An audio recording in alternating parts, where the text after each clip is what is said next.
Ingeniero Javier Jiménez Espriu, quien fuera secretario de Comunicaciones y Transportes al inicio del actual gobierno del presidente López Obrador y autor de este libro de reciente aparición y una enorme, renovada actualidad, La cancelación, el pecado original de AMLO. Gracias por esta conversación y por su confianza, ingeniero. Gracias por su invitación, Ricardo. Ingeniero, ¿por qué se canceló Texcoco, el entonces nuevo aeropuerto internacional de la Ciudad de México?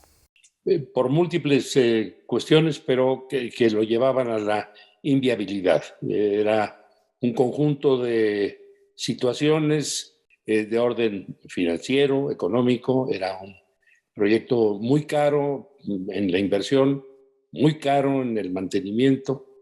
Ese era uno de los temas.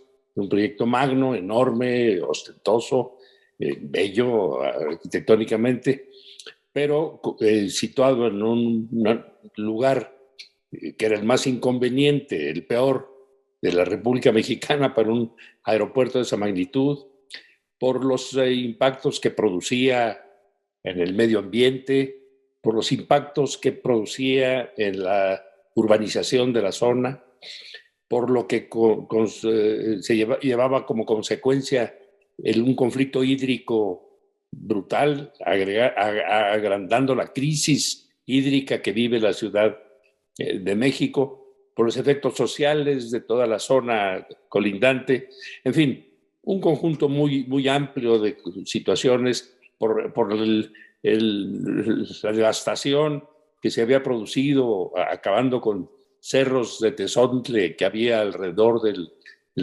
o cercanos al aeropuerto, en fin, un conjunto de cuestiones todas muy serias, tal vez cada una suficiente para no haber autorizado el aeropuerto ahí, pero que el conjunto era verdaderamente explosivo. ¿Por qué esto no se explicó debidamente en su momento? Porque, vamos, resulta difícil entender por qué grandes inversionistas mexicanos creyeron en el proyecto, si era un proyecto que no tenía viabilidad. ¿Cómo estaba compuesto el capital de inversión para el proyecto? ¿Qué tanto de iniciativa privada y qué tanto de inversión pública? Me parece muy oportuna su pregunta, porque esa pregunta se repite hoy. Y debo decirle contundentemente que en ese proyecto no había un solo centavo de capital privado. Todo era inversión pública. Todo. No había un centavo, no hubo nunca un centavo, ni había ningún centavo de inversión privada. Pero déjeme tomar la pregunta originalmente. ¿Por qué no se discutió esto adecuadamente? ¿O por qué no se explicó? ¿O por qué en algunos casos no se entendió? Y esa pregunta que usted me hace es la que da origen al libro. El libro pretende ser un libro, no es un libro técnico, es un libro apoyado obviamente en documentos técnicos, pero es un libro que pretende ser un testimonio de lo que sucedió para llevar a cabo la cancelación del proyecto. Porque el proyecto en sí es muy discutible desde la presentación misma del proyecto. Antes que nosotros interviniéramos, cuando se presenta el proyecto, se habla de la magnitud, de la inversión, etcétera, de la forma en que se asignó el proyecto, en la forma en que se asignó también la definición de quién iba a ser el ingeniero maestro, el arquitecto maestro, el gerente de proyecto, que fueron puras asignaciones directas. Desde aquel momento fue un proyecto muy polémico, pero cuando viene la campaña presidencial, que el licenciado López Obrador manifiesta su posición en contra del proyecto, la discusión se politiza. Se hace política porque estaba en plena campaña política. Y entonces se discute muy superficial. Es el proyecto más discutido en la historia de México. Durante meses y meses hubo foros, debates, discusiones, reuniones, estudios, etcétera. Durante 4 meses de la transición hubo todo esto, pero lamentablemente también es el proyecto más discutido superficialmente, porque se politiza, y parcialmente. Los ecologistas hablan de la ecología, los financieros de los costos, los ingenieros de cómo se resuelve el problema ingenieril, etcétera, etcétera, etcétera, los urbanistas el suyo y tal. Pero no se analiza en conjunto el problema, que es como debiera analizarse. Entonces, sí, el libro pretende ser un testimonio de lo que se analizó, de lo que se vio a favor y en contra de la cancelación del proyecto y cómo se llevó a cabo después de la decisión la cancelación misma, ¿no? ¿Por qué el gobierno actual argumentó que se trataba fundamentalmente de un caso de enorme corrupción si es que no había capital privado en el proyecto? No, es decir, nunca se dijo que era un proyecto que se cancelaba por la corrupción. Y esto incluso en algún momento se discutió y en un momento también quisieron amarrar navajas entre el presidente y el secretario de Comunicaciones y Transportes, que era yo, porque yo en el Senado incluso, ante una pregunta semejante, yo dije, el proyecto no se canceló por corrupción.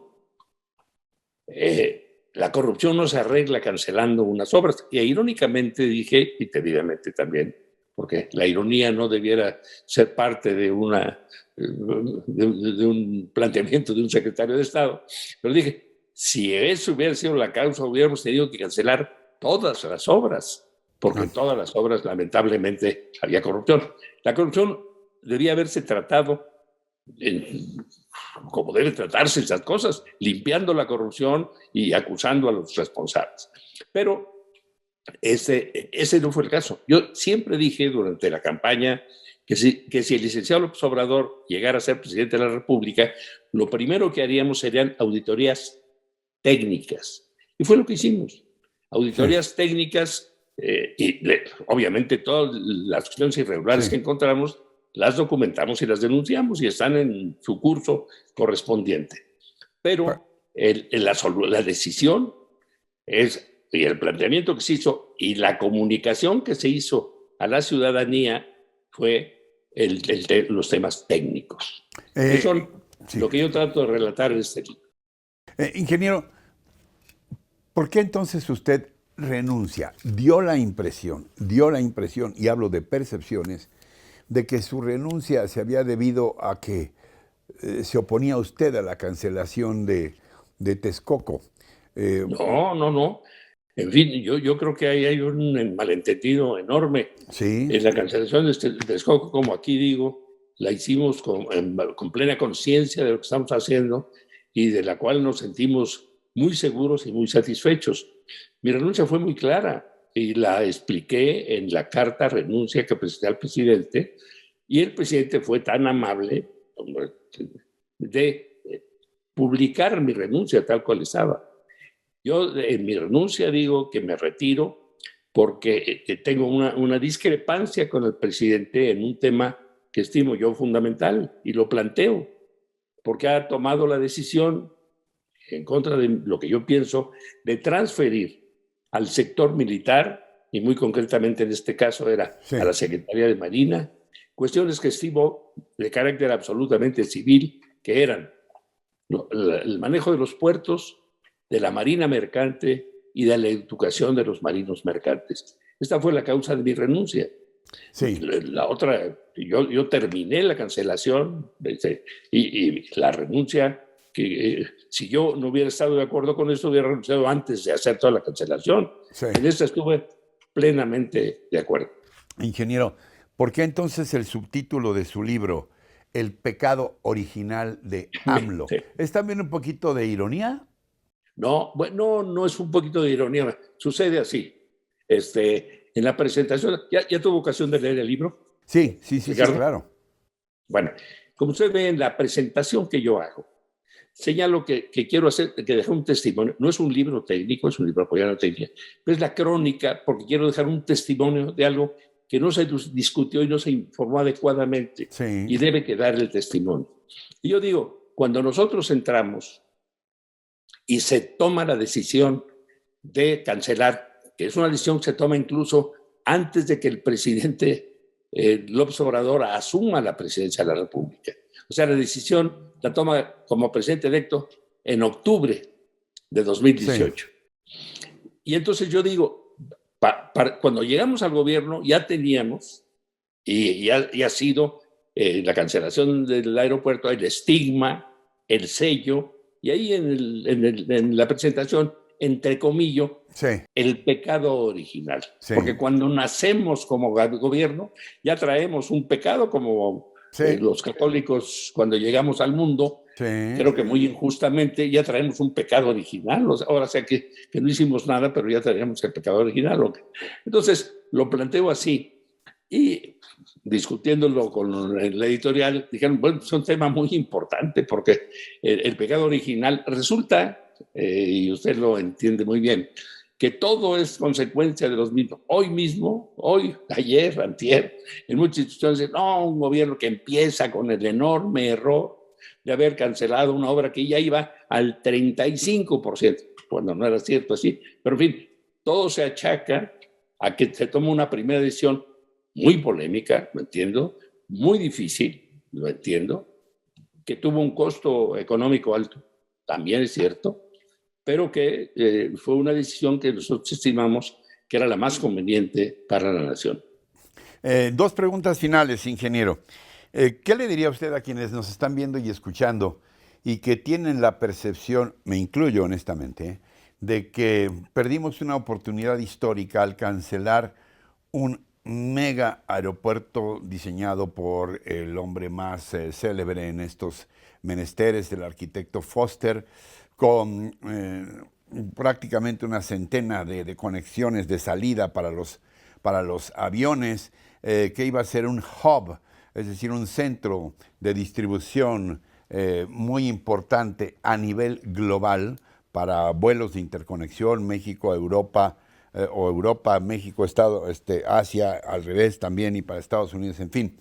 Un mega proyecto y conformarnos con un aeropuerto pequeño, muy limitado, como el que todos estamos viendo, con muchos inconvenientes para acceder ahí, como el AIFA. ¿Qué le diría usted a quienes tenemos esa impresión de que perdimos esa oportunidad histórica de una obra muy atractiva? Incluso los aeropuertos ahora son también, como sabe usted, imanes turísticos, y para quedarnos con un aeropuerto, la verdad, muy limitado.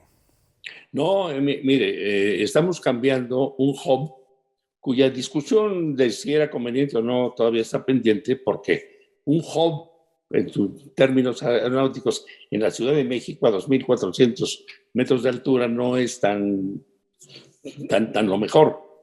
El sitio en donde estaba es un sitio muy delicado, muy difícil, sísmico, estratégicamente complicado. Cualquier cosa que pase nos quedamos sin aeropuerto y lo estamos cambiando por una serie de aeropuertos, por un conjunto de aeropuertos, que es el de la Ciudad de México, que será el de Benito Juárez, el aeropuerto de Santa Lucía, que hoy dicen está lejos y mal comunicado.